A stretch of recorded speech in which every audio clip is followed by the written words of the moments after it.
Dragon fruit കയ്യിൽ കിട്ടുമ്പോൾ തയ്യാറാക്കാൻ പറ്റുന്ന ഒരു സിമ്പിൾ ഐസ്ക്രീം റെസിപ്പിയുമായിട്ടാണ് ഇന്ന് വന്നിരിക്കുന്നത്. ഈ ഒരു ഐസ്ക്രീമിൻ്റെ പ്രത്യേകത എന്തെന്നാൽ കുറഞ്ഞ ഐറ്റംസ് മതി, തീ കത്തിക്കണ്ട, മാത്രമല്ല കുട്ടികൾക്ക് വേണമെങ്കിലും തയ്യാറാക്കാം. വെറും 2 മിനിറ്റ് കൊണ്ട് ഈ ഒരു ഐറ്റം നിങ്ങൾക്കും വീട്ടിൽ തയ്യാറാക്കാം. കുട്ടികൾക്ക് പോലും തയ്യാറാക്കാൻ പറ്റും.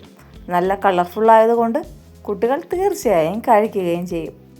നല്ല ഹെൽത്തി ആയിട്ട് തയ്യാറാക്കുന്നതിനായിട്ട് കുറച്ച് കാര്യങ്ങൾ കൂടി ശ്രദ്ധിക്കേണ്ടതുണ്ട്. അപ്പോൾ വീഡിയോ സ്കിപ്പ് ചെയ്യാതെ കണ്ടോളൂ.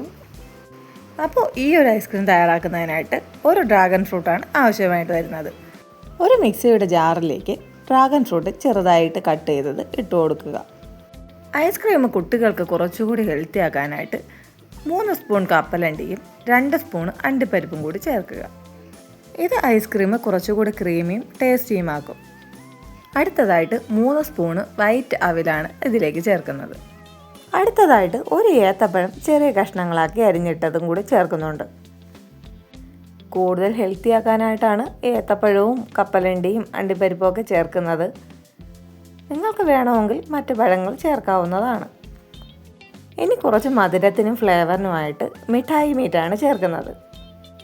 ഐസ്ക്രീം റെസിപ്പി ആയതുകൊണ്ട് തന്നെ കുറച്ച് വാനില ഫ്ലേവർ കൂടി ചേർക്കുന്നുണ്ട്. അടപ്പിൻ്റെ അരഭാഗം വാനില ഫ്ലേവർ ചേർത്താൽ മതിയാകും. അടുത്തതായിട്ട് ഒരു ബൗൾ പഞ്ചസാര കൂടി ചേർക്കുന്നുണ്ട്. മധുരമൊക്കെ നിങ്ങളുടെ പാകത്തിന് കൂടുതലോ കുറച്ചോ ചേർക്കാവുന്നതാണ്. ഇനി അതിലേക്ക് 1 ഗ്ലാസ് പാൽ കൂടി ചേർത്തോളൂ. അപ്പോൾ നമ്മുടെ ഐസ്ക്രീം തയ്യാറാക്കാനായിട്ട് എല്ലാ ഐറ്റംസും ചേർത്തിട്ടുണ്ട്. ഇനി അതൊന്ന് നന്നായിട്ട് അടിച്ചെടുക്കുക. നന്നായിട്ടൊന്ന് ബ്ലെൻഡ് ചെയ്ത് കഴിഞ്ഞാൽ നമ്മുടെ ഐസ്ക്രീമിനുള്ള ബാറ്റർ തയ്യാറായി കഴിഞ്ഞു. നല്ല കളർഫുള്ളായിട്ടുണ്ട് കേട്ടോ. ഇങ്ങനെ ടേസ്റ്റ് ചെയ്തപ്പോഴും നല്ല ടേസ്റ്റിയാണ്. എക്സാക്ട്ലി ഒരു ഷാർജയുടെ ടേസ്റ്റാണ് കേട്ടോ തോന്നുന്നത്. നല്ല ക്രീമി ആയിട്ടുള്ളൊരു ടെക്സ്ചറാണ് കിട്ടിയിരിക്കുന്നത്. നല്ല കളറും ഉണ്ട്. ഇനി ഇത് നമുക്ക് ഓരോരോ ഐസ്ക്രീമിൻ്റെ മോൾഡിലോട്ട് മാറ്റാവുന്നതാണ്.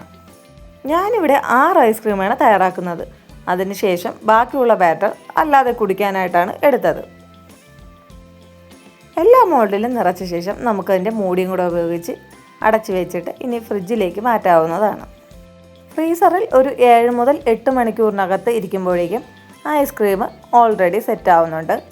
ഞാനിവിടെ 7 മണിക്കൂർ കഴിഞ്ഞപ്പോഴേക്കും ഐസ്ക്രീം എടുത്തിട്ടുണ്ടായിരുന്നു.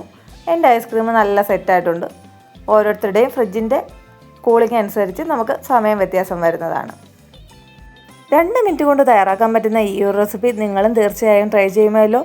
നല്ല കളർഫുള്ളും ടേസ്റ്റിയും ഹെൽത്തിയുമായിട്ടുള്ള ഈ ഒരു റെസിപ്പി തയ്യാറാക്കിയിട്ട് നിങ്ങളുടെ അഭിപ്രായങ്ങളും നിർദ്ദേശങ്ങളും കമൻറ്റ് ബോക്സിൽ ഉൾപ്പെടുത്തുക. വീഡിയോ ഇഷ്ടമായ ലൈക്ക് ചെയ്യുക, ചാനൽ സബ്സ്ക്രൈബ് ചെയ്യുക. നല്ല ടേസ്റ്റിയും കളർഫുള്ളുമായിട്ടുള്ള ഈ ഒരു ഐറ്റം നിങ്ങളും വീട്ടിൽ ട്രൈ ചെയ്യുക. നിങ്ങളാകും നിങ്ങളുടെ വീട്ടിലെ star. Thank you for watching.